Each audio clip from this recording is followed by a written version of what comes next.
Sekotāji mūsdienās vairs nav galvenā lieta. Ja tu dari, nevar nesanākt. Esat godīgs, runājot par to, ko jūs zinat, nedzinamies pēc sekotājiem. Personīgais brands un kā izcelties 2026.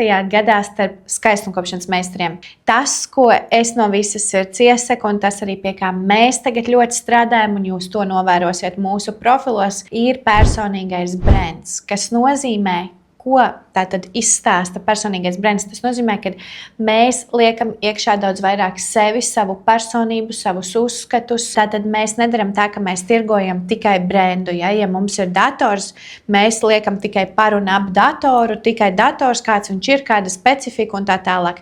Tas nozīmē, ka cilvēks iet iekšā klāt šim produktam ar savām vērtībām. Viņš stāsta, kāpēc viņam tas patīk, kāpēc citiem tas noderētu. Es esmu cilvēks, ka es tirgoju šo datoru, ja, un tādas lietas, kas ir personīga pieeja savam zīmolam. Tas nenozīmē, ka jums ir jārāda visa sava dzīve tātad uz paplātes, ja, ka jūs esat visu rādat savus dzīvniekus, savu māju, savas attiecības. Nē, tas vienkārši nozīmē, ka jums ir jāparāda sava pievienotā vērtība. Tātad jūsu domu graudi, jūsu kaut kādas pieejas, jūsu domas par kaut kādu situāciju. Un, pieņemsim, arī jārāda sevi, protams, kas arī ir ļoti aktuāli, jo zem katra zīmola ir jābūt cilvēkam. Lai cilvēki uzticētos un pirktu, viņiem sākumā ir jūs jāiepazīst kā personība. Un tad viņi gribēs nopirkt jūsu produktu, jo viņi jums uzticēsies. Viņi tiešām redzēs, ka šis produkts strādā, jums ir jārāda arī atsauksmes un tā tālāk. Bet iesim visam lēnā garā cauri pa tēmām, kam ir jāpievērš uzmanība. Ka tas, ko tu dari, tas noteikti atmaksāsies. Jeb, ja tu dari, nevar nesanākt. Tāpēc ir jāmēģina, ir jāslēdz iekšā tā kamera, ir jāsāk sevi filmēt, un skaistumkopšanā vairs neies cauri tikai darbiņi, tikai pirms pēc, tikai brīvie laiki. Diemžēl, bet tas vairāk nestrādās. Jums ir jāparāda, kāds jūs meistars aiz tā stāvat, kādi ir jūsu stili, ko jūs uzskatāt par skaistu, kas jums liekas skaists, kādus skropstus jūs ieteiktu, lai jūs parādītu, kāds meistars jūs esat, cik jūs profesionāls esat, kā jūs pārzinat. Jo, diemžēl, vairs nevarēs tā, kad jūs rakstat tekstā kaut kādas nianses, es šai klientei ieteicu to, un jūs parādat tā kā savas zināšanas. Jums, diemžēl, vairs ar to sveikā cauri neies, ja jūs gribat izsisties un rādīt sevi un būt atpazīstamākas ar daudz lielāku klientu loku. Jums būs jārāda sevi, stāstot, kāpēc, kādēļ un tā tālāk, ko jūs ieteiktu, kā jūs risinātu. Un, protams, arī kā jūs ikdienā strādājat un visu pārējo, lai tātad klienti pēc iespējas vairāk ar jums iepazīstās un gribētu automātiski pie jums nākt uz procedūrām. Tas, ko mēs darīsim tātad, šajā jaunajā gadā, kas ir mūsu lieta, ko mēs ievērojam, es esmu meistars, pasniedzēja, kura nekad neskoposies ar informāciju. Es stāstu un rādu visu to, ko daram mēs pašas. Es nestāstu kaut ko svešu, kaut ko citu. Es nekad neslēpšu informāciju. Es došu visu pilnīgi, kā mēs darām. Un ja mēs kaut ko mainam, es par to vienmēr stāstu. Tāpēc, ja tev ir interese, kā mums iet un ko mēs darām, tad tu vari droši pieskot gan Skrops studijas akauntam, kas ir Instagramā, kur tā tad ir mūsu salona ikdiena, kā mēs salonā strādājam, gan arī Skrops akadēmija, kuru pārņemu vairāk tikai un vienīgi es kā pasniedzēja, kuras stāstu tieši visiem Skropstu meistariem. Kaut kādas lietas, kas ir profesijā, es dodos uz konferencēm, vedu kaut kādas zināšanas uz Latviju, pati visu kaut ko testēju, jaunus produktus skatos un ar to arī dalos savos sociālajos tīklos, jeb Skropstu akadēmijas profilā. Un tātad tā jaunā lieta, ko mēs ieviesīsim ar 26. gadu, ir tātad mūsu profila statistika. Jeb mēs katru nedēļu taisam abiem profiliem, gan Skrops studijai, gan Skrops akadēmijai, tātad šīs te izvilktās analīzes, ko jūs redzat savā Instagramā. Jūs varat doties uz savu Instagram profilu, un tur ir iespēja nospiest uz statistiku, kur jūs redzat, tātad, cik jums cilvēki ir pa kaut kādu konkrētu periodu piesakojuši, cik atsakojuši, kādi ir labākie rīli, ko jūs esat nofilmējuši, kādi ir labākie storiji, kādi jums ir iesaiste jūsu profilā, un cik vispār cilvēki ir uzspieduši uz jūsu profilu un apskatījušies jūsu saturu. Mēs to darām katru nedēļu, mēs taisam tātad šo te atskaiti par katru iepriekšējo nedēļu, savācamies kopā sapulcē un izrunājam. Kāpēc? Tas nav tāpat vien, lai radītu saturu un saturs strādātu, un lai no tā būtu jēga, ka jūs to vispār darat, ir jāveic analīze. Jo struktūra ir lieta, bez kā vairs mūsdienās nevar. Mums tā tad ir jāieplāno, ko mēs filmēsim, kā mēs filmēsim, un tad, kad mēs to safilmējam, samontējam un ieliekam, mums ir svarīgi arī skatīties šo te analīzi, lai mēs saprastu, vai tas, ko mēs filmējam, vispār strādā. Un, ja tas nestrādā, ir jādomā cita struktūra. Ja tas strādā, mēs turpinam to darīt. Nevajag izdomāt neko jaunu. Un tā mēs ar komandu esam vienojušās, ka mēs šos insights, statistikas taisam katru nedēļu.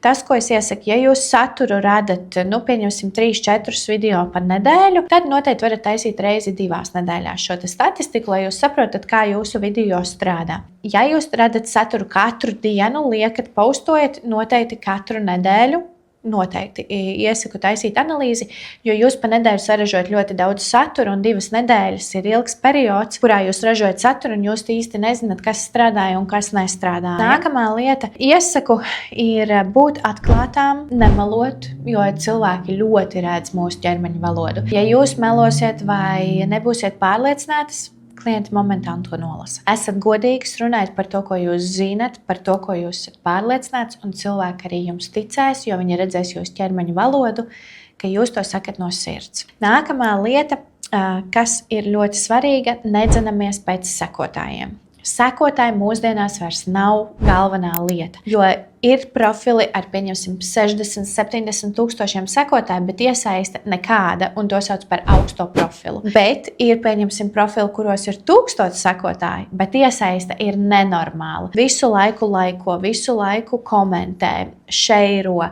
atbild uz jūsu kaut kādiem storijiem ar ziņām, un tas ir ļoti silts profils, un tādu profilu var uztaisīt tikai tad, ja jūs visu laiku dalāties. Pirmkārt, ar savu klientu situācijām, ja viņi jums uzraksta, cik foršas skropstas, kā forši noturējās, jūs ar to dalāties. Jo ļoti daudzi klienti pieņems lēmumu nākt pie jums tikai pēc atsauksmēm. Tas ir ļoti svarīgi, un to vajag tiešām iegaumēt. Jo vairāk jūs dalīsieties ar savu klientu pieredzēm, stāstiem, notikumiem, jo ātrāk jūs savāksiet savu auditoriju. Tā tas vienkārši mūsdienās strādā. Klienti uzticās tikai reālu cilvēku viedokļiem. Tāpēc ir ļoti svarīgi, ka jūs saviem klientiem sakat, vai tu vari lūdzu padalīties ar to, kā tev patika šī procedūra, vai tu vari man uzrakstīt lūdzu atsauksmi, un cilvēki vienmēr jums palīdzēs. Ir īpaši, ja jūs teiksiet, ka jūs esat jaunu klientu meklējumos, un ka jums tas ir ļoti svarīgi iegūt jaunus klientus. Cilvēki vienmēr izpalīdzēs, jo cilvēkiem patīk palīdzēt, viņiem patīk būt noderīgiem. Tāpēc vienmēr to prasat. Un jūsu saturā parādīsies dzīvu cilvēku atsauksmes, un tas uzreiz piesaistīs jaunus klientus. Tad atceramies, ka nevajag dzīties pēc sekotājiem, tas nav galvenais. Galvenā ir iesaiste jūsu profilā. Cik silts profils jums ir?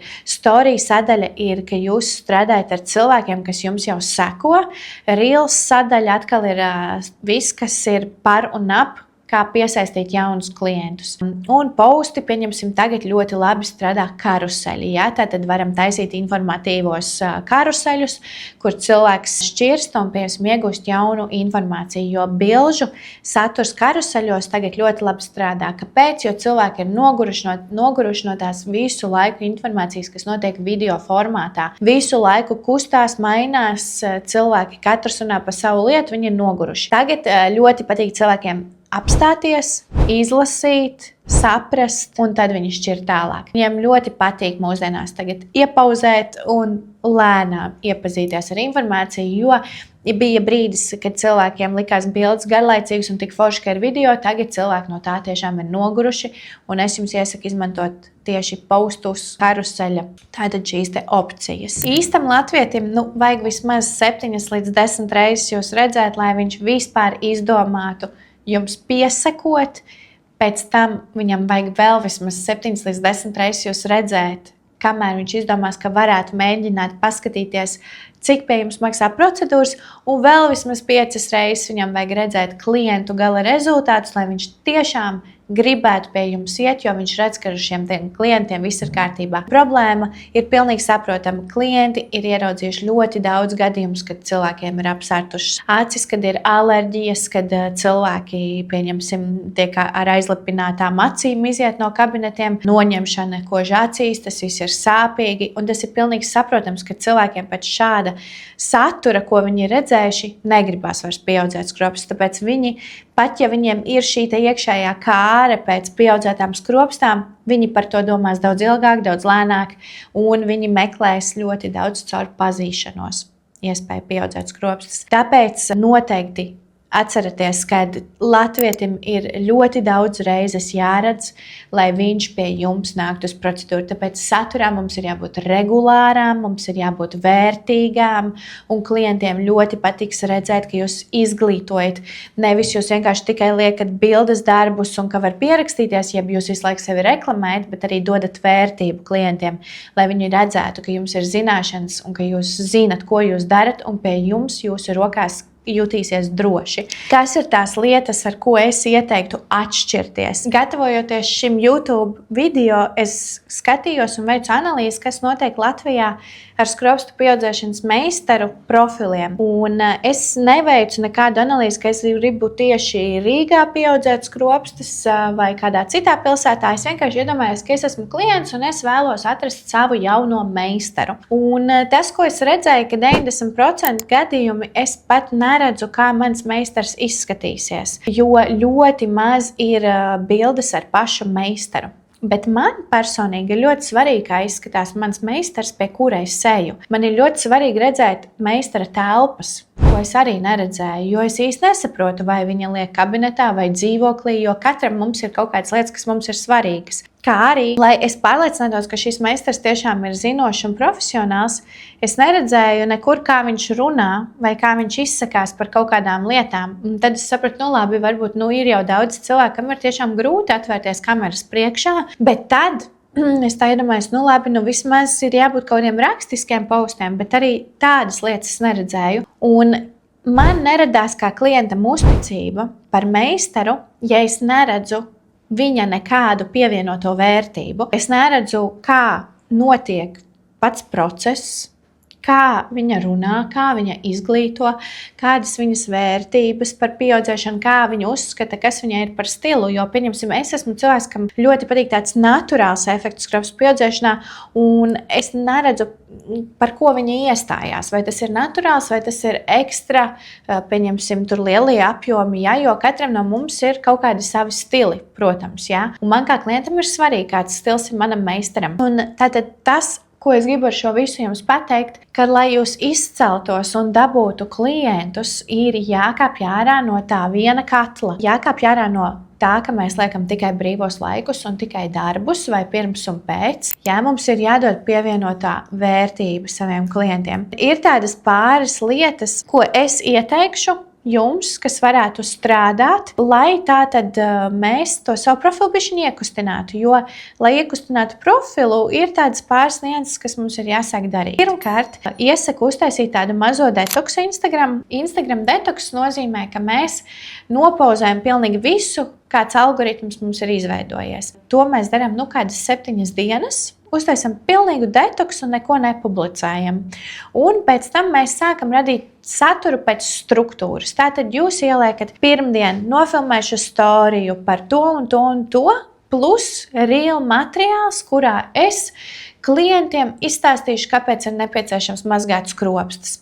Trešdien iešu storijā, izstāstīšu par saviem tuvākajiem brīvajiem laikiem, kādu apjomu pie manis var pieaudzēt, un kā bonusā izstāstīšu, kādus skropstus ieteiktu pieaudzēt blondām sievietēm, ar blondu matu krēsu. Un tātad jūs veicat šo te struktūru, lai jums ir vieglāk turēties pie mērķa, kur ir bieži problēma, ja nav struktūra, ja nav plāns.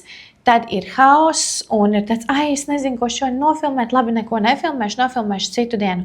Bet atcerieties, jums ir jāuztais viena diena, kas ir sadalīta struktūru. Jeb mēs apsēžamies, uzliekam uz plāna visu un pēc tam ejam smuki pēc punktiem un visu daram. Tā būs daudz vieglāk, nebūs apmulsums, jūs zināsiet, kas ir jādara. Un ko es, pieņemsim, daru, ja man ienāk kaut mazākā ideja plānā, es momentāli to pierakstu. Tāpēc, ka es zinu, ka man aizmirsīsies. Ir īpaši mūsu laikmetā, ka viss ir tik ātrs, visi tā skrien, visiem tik daudz, kas jādara, ir visu laiku jāpiefiksē. Visu laiku jūsu idejas ir jāpiefiksē. Tas, ko es iesaku, tiešām visu pierakstīt, tad taisīt struktūru, turēties pie struktūras Un pēc tam, kad ir tas gandarījums par to, ka ir izpildīts nedēļas plāns, kas bija izdomāts, mēs sev forši apbalvojam, nopērkam kaut ko garšīgu vai aizjām mazā šopingā, kaut ko, kas jūs iepriecinās, jo arī ļoti svarīgi ir sevi iepriecināt, sevi atalgot, jo tikai jūs saprotat, kāds darbiņš ir padarīts. Citi to tā nesapratīs. Nākamā lieta, kas ir tagad ļoti svarīga, tātad, kā jau es minēju, reel formāts vairs neiet tik labi kā karuseļi, tāpēc pamēģiniet noteikti ieviest šos te karuseļus. Nākamā lieta, ļoti daudz, kur tagad parādās mākslīgā intelekta video, kas ir AI radīti, tātad bez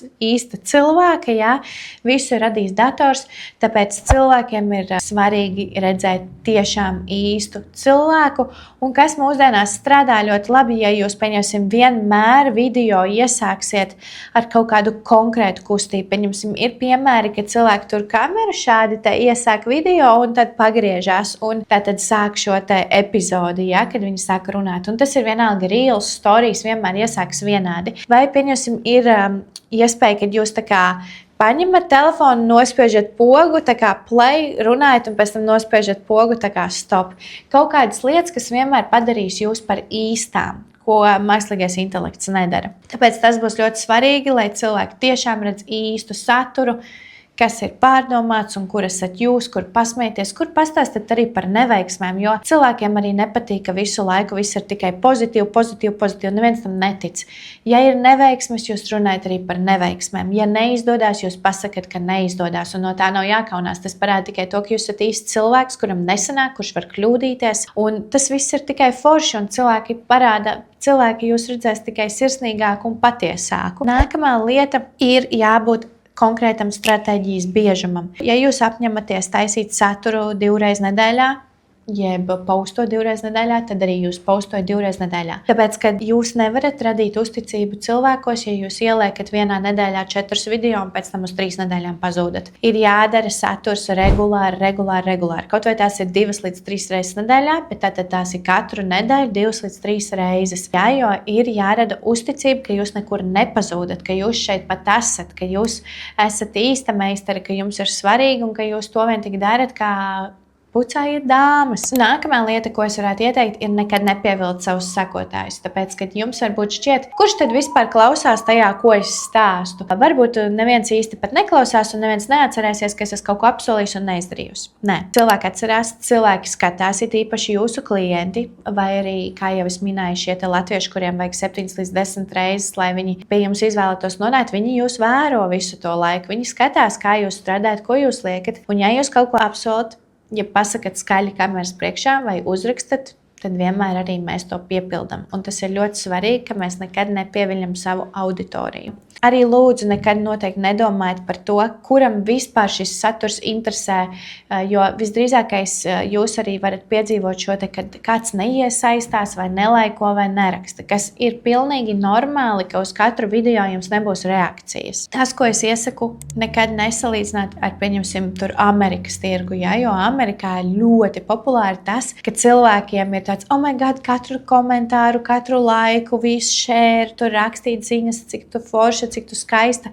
Latvijā tā nav. Latvijā cilvēki ir vērotāji, un viņi nespiedīs katram jūsu postam laiku, nerakstīs komentāru un nerakstīs jums ziņas. Bet cilvēki ļoti vēro no malas, un īstenībā mēs esam kā Scrub Studio to ļoti novērojuši. Cilvēki zina, cilvēki atpazīst, bet ikdienā mēs to feedbacku tā tik ļoti nejūtam. Bet atnākot pie mums, saka, kāpēc mēs jūs katru video skatāmies? Jūs radat tik foršu saturu, jums ir forši sekot līdzi, ja? Mums ir tāds, wow, tiešām kāds to skatās, jo ir tāda dažreiz sajūta, ka tu vienkārši kaut kam šo saturu radi. Tāpēc nekad nesalīdzini, atceries, kad tevi skatās, tevi vēro, un jo vairāk tu darīsi, vairāk sevi rādīsi, jo tu kļūsi interesantāks un tevi skatīsies aizvien vairāk un vairāk cilvēki, un viņi gribēs veidot pie tevis pierakstus. Nākamā lieta – noteikti lūdzu nekad netirgo. Cilvēki jūt, ka tu visu laiku tirgo.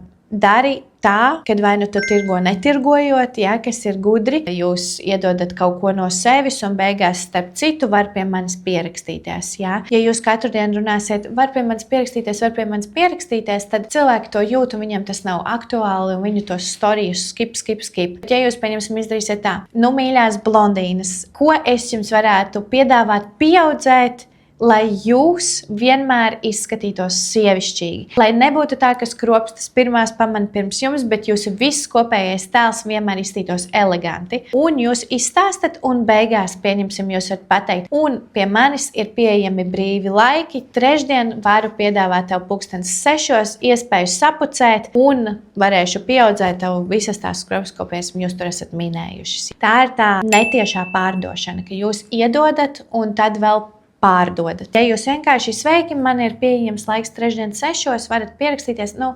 Tas nav tik interesanti, ja jūs neuzliekat uz āķa cilvēku un jūs neparādat savu profesionalitāti. Nākamā lieta, ja ir grūti sākumā būt kameras priekšā, tad es ieteiktu uztaisīt tādu 1 minūtes zvaigžņu stundu katru dienu 30 dienas. Ko tas nozīmē? Tas nozīmē, ka jūs lēnā garā pieradīsiet pie kameras. Jūs varat katru dienu vienkārši par jebko. Jums nav obligāti jārunā par skropstu pieaudzēšanu. Jūs varat uztaisīt iepazīsti mani kā skropstu pieaudzēšanas meistaru 7 dienu garumā. Piesim tāda rubrika, ja? Un tad jūs piesim katru dienu izstāstat kaut ko. Un jums ir ēterā jābūt veselu minūti. To sauc par savu zvaigžņu stundu, un to dara ļoti daudzi coachi Instagrama tagad, kas veido tātad visāds izaicinājums, lai kāptu statistiku un tā tālāk. Tātad šī zvaigžņu minūtīte. Un cilvēkiem ļoti labi izdodās, viņi pierod pie kameras, viņi sāk justies drošāk. Skatītājs vairāk viņi iepazīstās, pieaug arī skatījumu skaits, jo cilvēkiem tātad, šī meistara kaut ko stāsta. Šī meistara ir interesanti, es paklausīšos. Skropstu pieaudzēšana mīti, jā, man tiešām likās, piemēram, ka tas ir mīts, jā, bet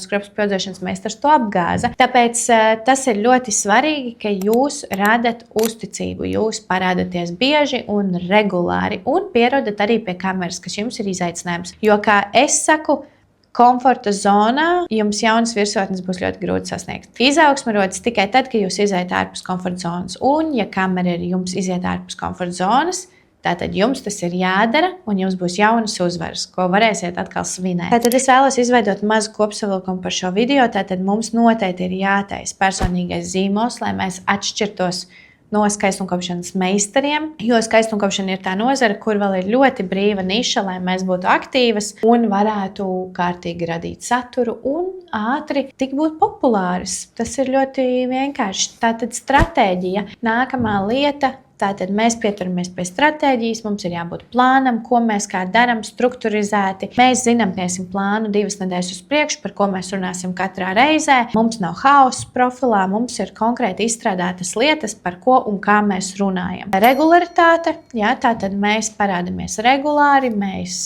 nesačkojam ar šo, nevis tur ieliekam un tad pazūdam. Jā. Un tātad veicam arī profila analīzi, kas ir ļoti svarīgi, lai nav tā, ka jūs darat pa tukšo. Ja jūs redzat, ka strādā, tad mēs turpinām veidot tādu saturu. Ja jūs redzat, ka nestrādā, mēs kaut ko mazliet pamainām. Tātad, kas ir pats svarīgākais? Uzliekam mērķus, veidojam analīzi un kāpjam ārā no savas komforta zonas. Es ceru, ka tev šis noderēja. Protams, ja tev patīk šāds saturs, es priecāšos, ja tu uzspiedīsi like pogu, jo mums YouTube kanāls ir kaut kas pavisam jauns, un tas man ir kaut kas jauns, un arī es kāpju šādā veidā ārā no savas komforta zonas, tāpēc es priecāšos, ja tu atbalstīsi. Piesakos arī šim kanālam, kā arī, protams, par visu jauno meistariem un par mūsu ikdienu akadēmijā. Tu vari piesakot mums Skropstu akadēmijā Instagram. Priecāšos tevi redzēt, kā arī priecāšos saņemt atgriezenisko saiti. Lai tev forša un izdevusies atlikusī nedēļa un, protams, arī viss turpmākais laiks. Un man bija prieks, ka tu noskatījies. Tiekamies citos video.